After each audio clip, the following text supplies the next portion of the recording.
Hi everybody, I'm Richard. I am the Chief Gravy Maker for the Economist.com. And with Thanksgiving coming up in North America and all the holidays around the world, this is a great time to learn how to make gravy, because I've got a fear that when somebody cooks a turkey or a chicken, as we did today, or a joint of beef, that people are throwing away all the nutrition that gets kind of distilled and boiled down into the bottom, and it's just so tasty and full of valuable nutrients. So this is the juices that are left over from the chicken from today, and they're warm, as you would just take the chicken out and have the juice left in the bottom. And we've soaked some flour here to take out or to reduce the phytic acid and gluten, to make it much more digestible for people, even people who have trouble with wheat. It tends to be, pretty manageable, especially if you're just doing it for the holidays. So I'm going to move some of this into a jar here. I'm going to get it mixed up with some milk so that it forms a kind of a paste. And that's what we're going to use to thicken the gravy. This is a recipe that my mother taught me, and I suppose her mother taught her, and has been handed down for generations. So once you get enough of both in there, you shake it, and you really have to work that until it's smooth. So it may take a little digging with a spoon, the wooden spoon, and a little bit of elbow grease. So this is mixed up very smoothly now and is of the right consistency to pour in. And I'm going to pour it straight into the juices, but mix it on the way so that you get a nice even blending through. I can hold this thing still.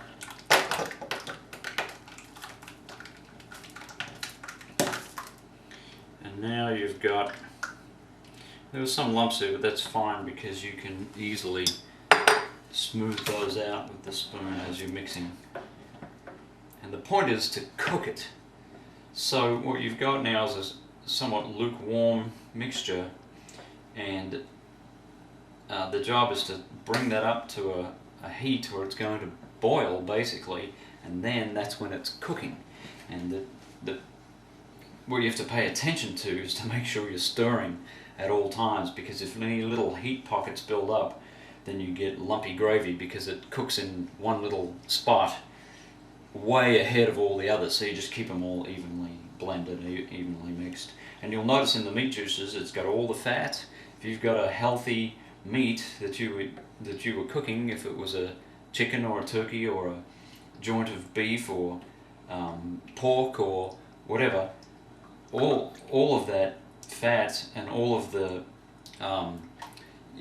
the little bits of lumpy bits of cooked blood and whatever, they're all good. They're all really good. You don't want any skin in there, of course, something you'd have to chew on too hard, but everything else will pretty much dissolve in here and it'll be really good for the flavor of the gravy. So I'm going to stir this up for a while. So you can see here that this is all mixed in and very smooth, and now it's getting hot. So this has been 2 or 3 minutes later of constant stirring. So a little bit of a high maintenance dish, if you like, or part of the meal to make, but it's really worth it because it's so good.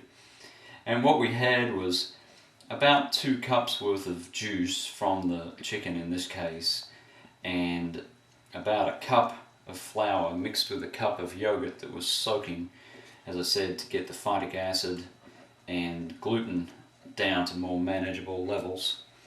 And of course we're using very good quality flour here too. So you'll notice at the bottom it's very smooth and there's still some fat on top, and this fat, like I said before, if it's from a very healthy animal, is good and nutritious stuff, so you don't throw it out. Don't be afraid about it making you fat. It's the dessert at Thanksgiving and Christmas that's going to make you fat, not the fat, paradoxically. And so this is getting hot. You might be able to get a sense of the steam coming up here. I'm just going to keep stirring that until the first indication that it's boiling and therefore cooking. So I've constantly been stirring every moment for, I don't know, maybe 6 or 8 minutes now, and it's started to boil. And boiling means it's cooking in the sense that when you bake a cookie or you bake a cake or something, it goes through a transformation in the heat, and that's exactly what's about to happen here with the gravy. It won't look that different, but you can see now the fat is starting to really blend in, and it is going to get suddenly a little bit thicker, and so you cook it for a little while longer while it's boiling. You can see the bubbles. So now it's transforming right now. Not sure how well you can see that on the screen, but it's really quite evident here. And you don't want to take your eye off the ball while you've got peas cooking and carrots and potatoes roasting and kids running around. This is the one thing you don't want to ignore and turn away for a couple of minutes, because if I was not stirring this and this boiling had begun, it would suddenly turn into a big lump, and nobody likes lumpy gravy. And it's a bit of a labour of love, this, but it's so much better than those nasty pre-mixed gravies that you get in a box at the grocery store or the supermarket, and you don't know if they have any real food value at all. In fact, you can pretty well assume they don't. And the beauty of this is, now that it's basically cooked, I'm going to turn it down a little and let it cook on a bit, but now that it's basically cooked, you get to do what you want to do to it, meaning you may want to put a little browning in there. Some people like to have their gravy nice and brown. You may want to add some salt, which I will in a moment, pepper. There may be other things you want to put in there. I just like salt and pepper. It's nice and simple, and if you've got a very flavourful meat, there's going to be plenty of taste in this, and it really just does become a matter of having enough salt. If this gets too thick, you can always add some water or even a little more milk and water it back down again, but that's a very easy task once you've got it to the boil and it's boiled for 5 minutes, so that it's reached that kind of end point of its transformation, and then it's just very easy to manage and easy to deal with. This has reached a really nice consistency now, and there's no risk of it really getting lumpy at this point. So I'm going to start, the smell is terrific.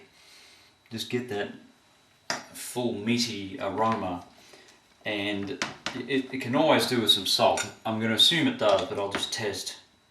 You know, it'll probably smell better than it tastes right now. It's a little bit bland. A little bit, it's pretty good actually. I'm going to take a good pinch of nice mineral salts, or sea salt. Well, this one's from Utah. Nice pink colour, amazing. Because it's got all those minerals. If you just use, as Sarah has done before, a video on the difference between table salt and sea salt. Sea salt has 70 or 80 or 90 different minerals in it, and table salt basically just has sodium and chloride in it, which is necessary, but it's nowhere near enough to make it a healthy addition. And so add plenty of that. Obviously add a small amount to begin with and taste again.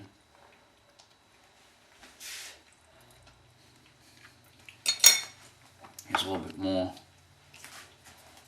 A bit more. This should do it. If you want to put pepper in it, I don't think this is going to need it. And making gravy is more of an art than a science. Every time you make it, it will be a little bit different. We use slightly different ratios of stuff, and I think a lot of that depends on the meat that you're cooking and how fatty it is and how juicy it is. But you can see all the fats mixed in here. What happens with the gravy is that you may think it's absolutely delicious and you want a lot of it, but it is incredibly satisfying. So you don't need much. And what we'll do is just pour it into this nice gravy boat. And you can imagine it going to the holiday dinner table with all the hungry people waiting.